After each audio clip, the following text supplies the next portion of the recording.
I got so much motherfucking design on right now. Break it down, bring it back, make it clap. I got 3 old thoughts, new block, where that day. Bitches on my line, and you know. Oke, assalamualaikum warahmatullahi wabarakatuh. Di video kali ini saya akan menjelaskan sedikit tentang multiple access dan jenis-jenis multiple access. Oke, nah di sini saya bersama kawan saya akan sedikit menjelaskan tentang jenis-jenis multiple access. Oke, nah di multiple access ini ada beberapa jenis. Nah di sini ada FDMA atau Frequency Division Multiple Access. Kemudian ada TDMA atau Time Division Multiple Access. Terus ada CDMA. Nah, CDMA itu adalah Code Division Multiple Access. Oke, yang pertama di sini ada FDMA, Frequency Division Multiple Access. Nah, apa sih dengan FDMA ini? Nah, FDMA ini adalah kanal frekuensi yang disediakan berdasarkan permintaan user yang menginginkan layanan. Atau FDMA ini menempatkan setiap user pada kanal frekuensi yang berbeda. Nah, jadi pada periode panggilan tidak ada user manapun yang bisa menggunakan frekuensi yang sama. Oke.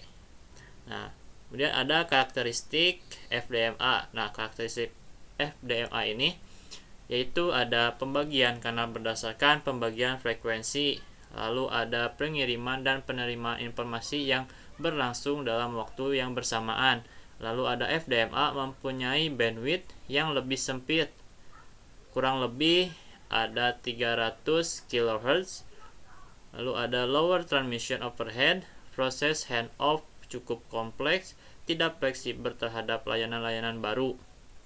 Control channel terletak di frekuensi 1 untuk menghandle pemutusan hubungan bersifat continuous transmission. Oke. Nah, di sini ada kapasitas FDMA. Nah, kapasitas FDMA ini pada kanal FDMA ini bisa dihitung dengan N sama dengan BT dikurang 2B guard dibagi BC. Nah, keterangan di sini BT adalah total alokasi spektrum pada sistem FDMA.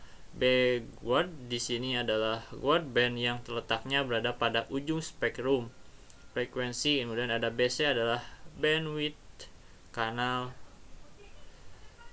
Lalu ada gambar FDMA, sistem gambar FDMA. Nah, di sini oke. Lalu ada juga pengguna FDMA ini. Nah, pengguna FDMA ini contohnya pada aplikasi AMPS. Nah, AMPS ini merupakan standar Amerika Utara. AMPS menggunakan 2 bandwidth frekuensi 25 MHz. Lalu AMPS menggunakan komunikasi antara MS ke BTS menggunakan frekuensi 824 sampai 849 MHz.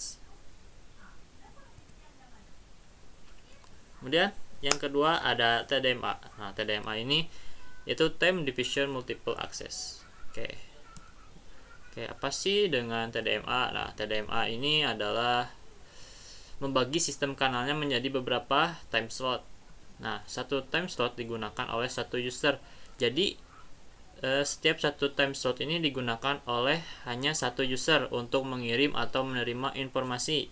Nah, sistem TDMA ini mengirimkan data dengan metode buffer and burst, sehingga ketika transmisi dari setiap user tidak berlangsung secara kontinu. Oke, lalu ada karakteristik TDMA. Nah, karakteristik TDMA ini ada beberapa, yaitu alokasi kanal berdasarkan time slot. Nah, TDMA menggunakan satu frekuensi carrier yang sama pada banyak user. Setiap user dibedakan dari time slot.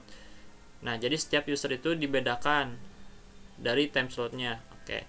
Lalu jumlah time slot per frame tergantung banyak hal, antaranya teknik modulasi, available, bandwidth, dan lain-lain.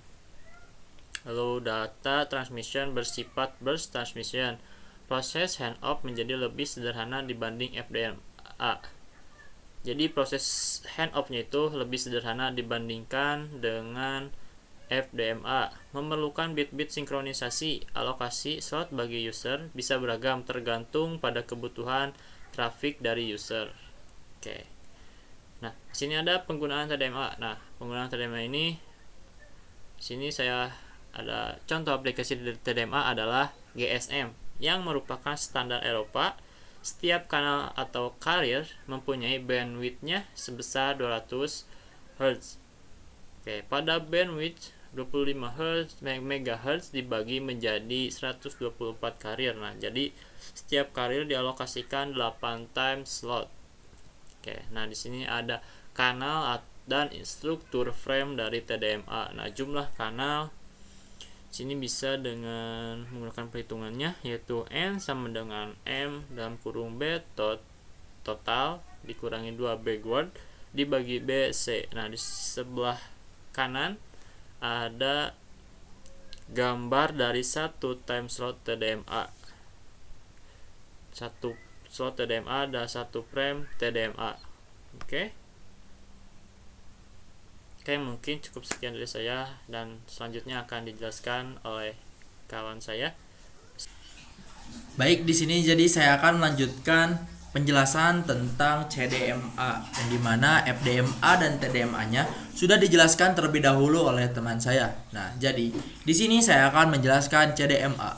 CDMA merupakan kependekan daripada Code Division Multiple Access.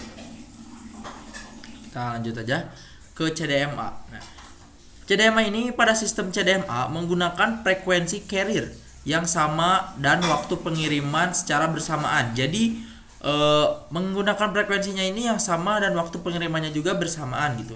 Setiap user memiliki kode pseudo random yang berbeda dan saling ortogonal satu sama lain. Pada sistem CDMA sendiri memiliki bandwidth yang sangat lebar bila dibandingkan pada umumnya dibutuhkan untuk transmisi. Pelebaran ini didapat dari perkalian sinyal message dengan bandwidth yang sempit dengan kode penebar yang memiliki bandwidth yang sangat lebar. Nah, ini merupakan gambar di samping ini merupakan pembagian kanal pada CDMA, di mana ini ada C1, C2, C3, T dan lain halnya.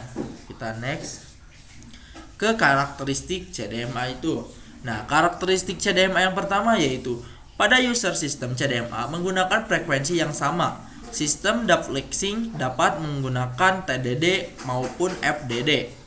Meningkatnya jumlah user pada CDMA akan menaikkan tingkat noise secara linear.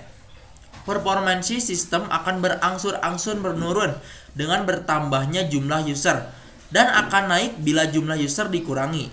Multivate fading akan terkurangi banyak karena sinyal yang disebar pada spektrum yang lebih lebar.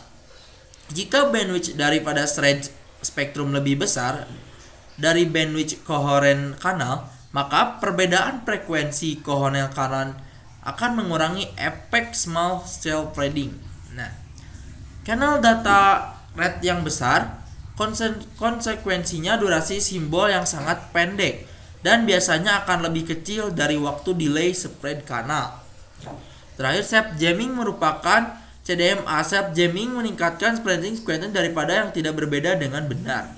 Oke, itu merupakan karakteristik CDMA.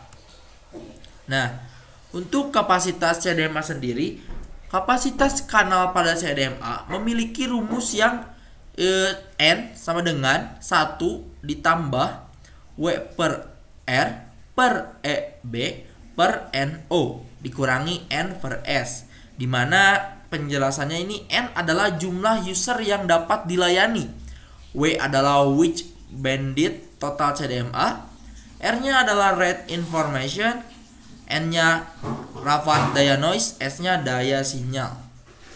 Oke, kita ke penggunaan CDMA-nya sendiri. CDMA merupakan salah satu aplikasi teknologi multiple access spread spectrum.